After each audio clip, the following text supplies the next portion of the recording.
Hello class, good morning, happy new year. हम आज पढ़ेंगे। हम स्पेशल एजुकेशन क्लास शुरू कर रहे हैं, तो उससे पहले हमें कुछ कीज़ हैं, ये जो लगते तो एक जैसे हैं, लेकिन ये अलग-अलग हैं। इम्पेयरमेंट भी, डिसेबिलिटी और हैंडीकैप, हमें इन तीजों 3 चीज़ों में फ़र्क देखना है। और बीमारी, डिज़ीज़। डिज़ीज़ कौन-सी हो सकती है? ये एक नॉर्मल है, जो कि घरों में किसी को भी हो सकती है और आपके घर में लगभग सब कोई ना कोई बीमार पड़ते रहते हैं।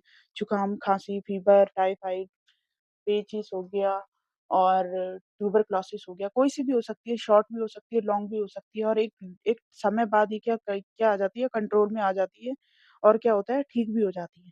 तो ये ठीक होने वाली होती है, बीमारी उसे कहते हैं जो ठीक हो जाती है, ठीक है। इम्पेयरमेंट किसे बोलते हैं? तो इम्पेयरमेंट का मतलब होता है क्षति। और क्षति क्या होती है कि उसके जैसा भरपाई तो नहीं हो सकती, क्षतिपूर्ति तो नहीं कर सकते, लेकिन उसके बदले दूसरी चीज़ हम प्रयोग कर सकते हैं। एक एग्ज़ाम्पल लेते हैं, घटना होती है, तो दोनों को भी चोट लग सकती है और किसी एक को भी चोट लगती है। तो दुर्घटना में एग्ज़ाम्पल हम मान लेते हैं कि किसी के पैर में चोट लग गई और उसकी इतनी ज़्यादा चोट लगी कि वो पैर ठीक होने की स्थिति में नहीं है, डॉक्टर ने बोला कि इसको काटना पड़ेगा। तो क्या हो गया? पैर को काटना पड़ा। तो क्या हो गया? पैर को काटना पड़ा। अब इस पैर की क्षति क्या होगी? इसकी क्षतिपूर्ति क्या होगी? 2 टीम है, ए और बी। तो इस बी ने बोला भई तुम्हारा जितना भी खर्चा है हम देंगे।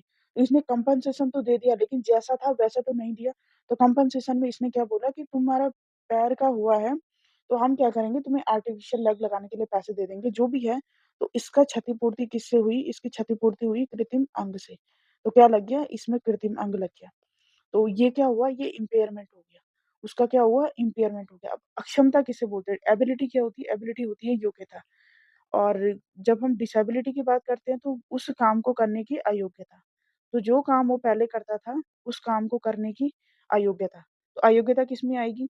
उसे चलने-फिरने में प्रॉब्लम आएगी। किसमें आएगी? चलने-फिरने में प्रॉब्लम आएगी, सीढ़ियाँ चढ़ने में प्रॉब्लम आएगी। उसका जो activity of daily living skill, जो रोज़ काम करता था, उसको काम करने में दिक्कत आएगी। क्या है? Activity of daily living skill. तो इसको क्या बोलते हैं? एडीएलएस बोलते हैं। तो activity of daily living skill, इन चीज़ों को करने में दिक्कत आएगी, तो वो क्या हो गया? डिसेबिलिटी। उसको, उस पर्सन को जिसको कि कृत्रिम अंग लगाया, हाथ लगाया, चाहे पैर लगाया, तो उसको उस काम करने की उसकी हो गई डिसेबिलिटी।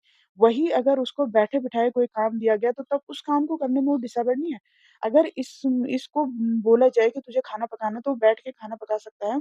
तो उस का खाना पकाने में वो डिसेबल्ड नहीं है, वो सिर्फ़ डिसेबल्ड है चलने में, सीढ़ियाँ चढ़ने में और जो वो activity of daily living skill जिनमें कि वॉकिंग का प्रयोग होता है, तो उस काम करने में वो डिसेबल्ड है। तो ये होगी डिसेबिलिटी।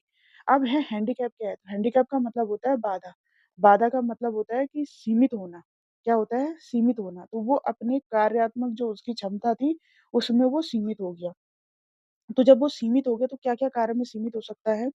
वो हो सकता है कि अगर वो कोई प्लेयर है, तो प्लेयर है तो वो अपना खेल खेल पहले के जैसा नहीं खेल सकता। मार्केटिंग करता था, अब वो काम क्या होगा? उसका थोड़ा सीमित हो जाएगा। अब थोड़ा क्या, उसका पूरा ही सीमित हो जाएगा जब वो व्हीलचेयर पे आ गया है। अगर वो एक कोच था, तो वो तब वो भी नहीं करा सकता, ठीक है? अगर वो टीचर था, तो वो अपना टीचिंग प्रोफ़ेशन भी पूरा नहीं कर पाएगा। तो इस चीज़ के लिए क्या करना है, इस बाधा को ख़त्म करने के लिए क्या प करना पड़ेगा? इस बाधा को ख़त्म करने के लिए क्या चाहिए? सुगम्य वातावरण। क्या चाहिए? सुगम्य वातावरण। तो हमें उसको स्टेबल करने के लिए क्या चाहिए? सुगम्य वातावरण। अगर उसको ये वाली डिसेबिलिटी, कृत्रिम अंग उसे लगा है और हो सकता है कि वो व्हीलचेयर यूज़र भी हो, तो उसके लिए क्या चाहिए? हमें रैंप चाहिए। सबसे पहले जहाँ पे वो काम कर रहा है, तो रैंप चाहिए।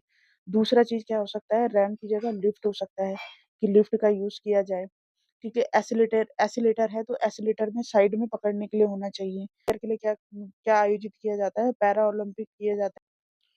फिर पैरा ओलंपिक गेम होते हैं, वो उसमें मॉडिफाइड गेम होते हैं, जैसे क्रिकेट बॉल होती है, तो क्रिकेट ब्लाइंड बच्चे हो गए या डिसेबल्ड बच्चे हो गए, तो क्रिकेट कैसे खेलते हैं? तो उसमें क्या करते हैं, उसको बॉल के अंदर कुछ लोहे के छर्रे लगाए जाते हैं, जिससे कि वो बॉल बजने लगती है और जिससे कि ब्लाइंड पर्सन को पता चल जाता है कि ये बॉल किधर की तरफ है। और मार्केटिंग का काम करता है, तो उसकी क्या होता है, गाड़ियाँ होती हैं, एजुकेशन होता है, तो उसमें गाड़ियों को मॉडिफाई किया जा सकता है और वो अपना काम कर सकता है। फिर टीचर है, टीचर के लिए वहाँ पे स्कूल में क्या है, सुगम्य वातावरण बनाया जा सकता है। स्टूडेंट है, तो स्टूडेंट के लिए भी सुगम्य वातावरण स्कूल में होना चाहिए, समावेशी शिक्षा होना चाहिए।